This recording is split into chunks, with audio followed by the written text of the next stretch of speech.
I Feel Fantastic by JawJoe. Read by Present Perfect. I wake up in my gigantic bed.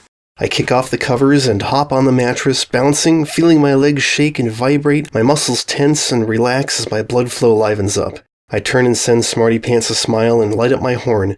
An envelope of magic surrounds her and stuffs her into the deepest part of the nearest drawer. Wouldn't want them to see her. Her leg gets caught as my magic slams the drawer shut, so I hop over and apologize profusely before easing her inside with my hooves. I've been out of practice with my magic. The strength is there, but I lack finesse, at least in the moments after waking up. What does it matter? I rub my horn and run out of the room. I don't think I've woken Spike. I rush by a mirror on the way to the breakfast room and I catch myself already grinning.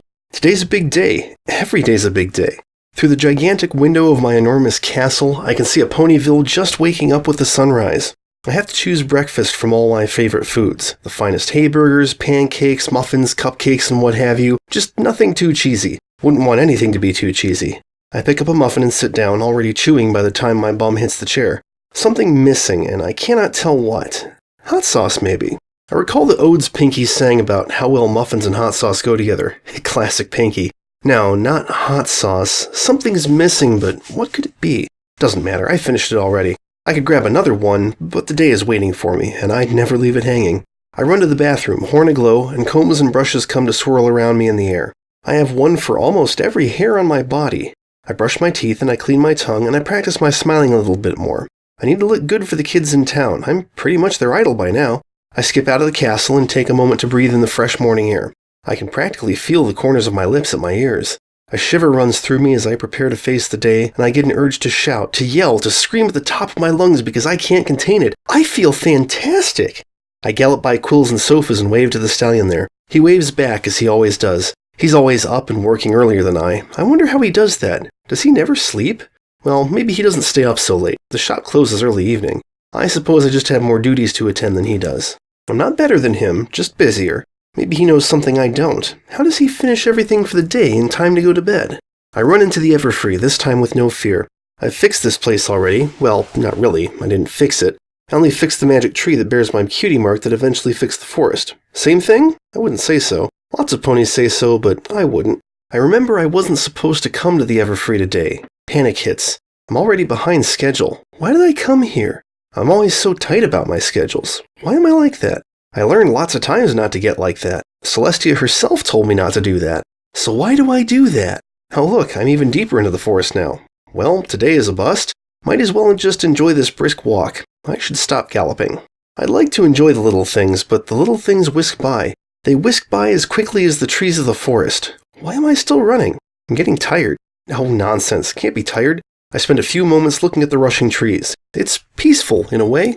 I imagine a tiny pony running beside me, beside the beaten path in the bushes, dodging all the little obstacles with expert jumps and rolls. I smile at her, and she smiles back. She's funny. I like her. But she overtakes me and...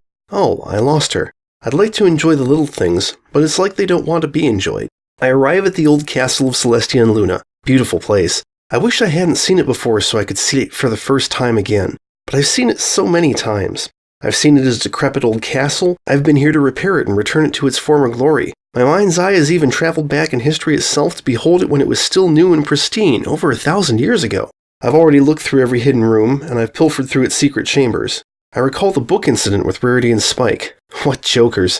Had to spend all day cleaning up their mess. I mean, they were sorry, but it wasn't like they had the magic to undo their magic. Only I did. Thinking of it, I'm already feeling a lot better. That's quite something, because I was already in a pretty good place. I'm always in a pretty good place. I run outside fast enough that the wind waves my mane. I feel fantastic!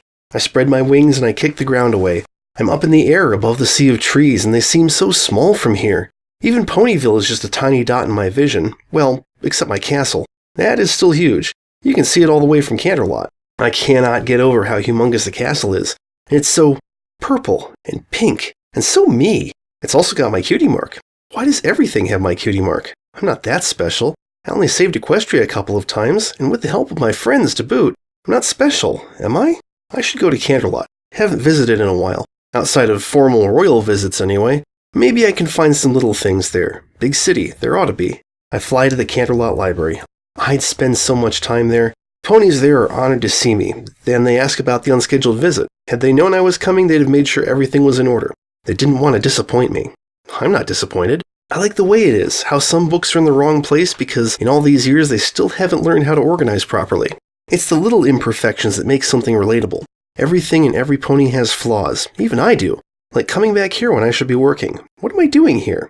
I read a book, or 2, or 5. It barely takes me a few hours now. The memories resurge as I browse through the old library. I've read practically all of these books at some point before. This place is done and finished as far as I'm concerned. No need to come back here. Have to move on. That's how you grow. I go for the widest window I can so I can jump out and fly away. I like the wings. They let me fly away from things. I go back to Ponyville. Sun's going down and ponies are going home. Is it really so late? Where's the day gone? Is Celestia playing a prank? Why does everything have to be over so quickly? I fly over the place where the Golden Oaks Library used to stand. I'd go back there, but it was burned down. That was pretty bad. But now I have a castle in its place, and it's so much bigger, and it's so much better, and it's so purple and so pink, and it's just so me. It blends seamlessly into Ponyville. You can barely tell it wasn't there before. Just like me. I love my castle. I even get to look at the remains of my old home in there because I hanged it from the ceiling. I like that.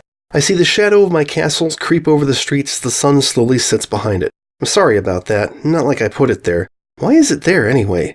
Destiny must have decided that was the best place for it. That was the best place to put it. For all the children to see, I suppose. They can look up every day and see it, and they can know that if they're diligent enough, they might one day be princesses themselves, with their own castle, just like me. I haven't done anything the average pony couldn't do, have I? I just happened to be at the right place at the right time, and now I have to be elsewhere. I have royal duties to attend. I go inside and look at all the gems that contain all the good memories I've made with my friends. It's been so long. I've wasted this entire day. I should go to bed early. That way I can get up extra early and do extra work for my extra special duties tomorrow. I realize I haven't had a bite since that one muffin. I go home and have another one, this time with hot sauce for old time's sake. This time, I wait until I sit down before I take a bite. It still tastes awful. Classic Pinky. I stop.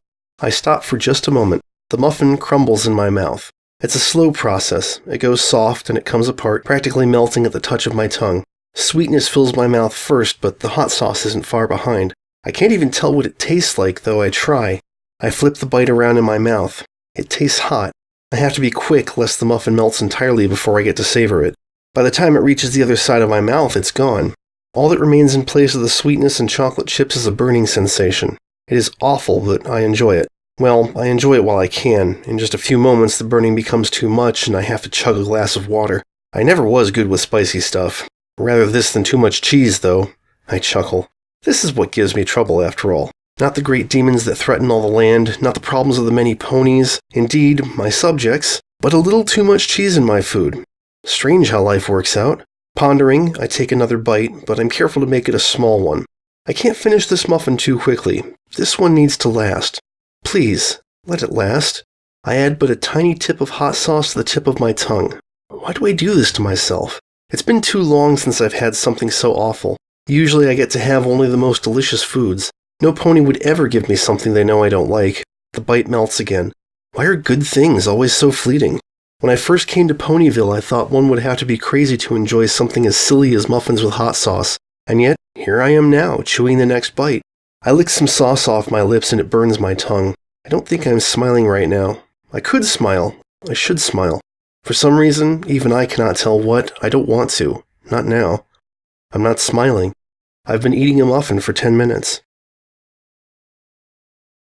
I swallow the last bite and run into the bedroom, not even bothering to wipe my mouth. I rush by a mirror again and notice my grin stained by crumbles and bits of sauce that stuck to my hairs. Who cares? It's a little flaw. I like little flaws. I see my bed as a mess. I thrash and wiggle and throw myself about too much when I can't sleep. I use my magic to set it right. That needs a lot of fine manipulation, and I make it without a hitch. My bed is beautiful. I climb into bed and pull up the covers. I think back on my beautiful, wasted day.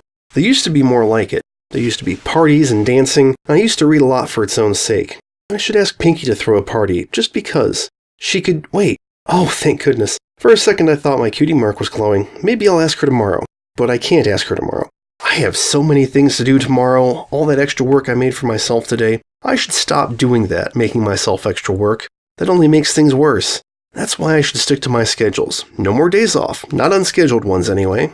I heard there was some trouble in Philadelphia, and the map might show me something any moment. That can never wait. Then there's that big summit I need to help organize. I close my eyes and try to go to sleep, but something is missing. I light up my horn, my eyes still closed, and with my magic I feel blindly for the deepest drawer. I pull it out and wrap my aura around a soft thing. I brush my magic across Smarty Pants' face. I can feel the little buttons she has for eyes, as though I touched her with my own hooves. I pull her over and lift the covers so she can climb into my embrace. Maybe growing up isn't all it's cracked up to be. Celestia never told me it would be like this. Or did I just do it wrong? Should I tell her? I shouldn't tell her. She isn't my mother. I should visit my mother, when I have the time. I hear the door creak and tiny feet patter on the floor. "Are you okay?" asks Spike.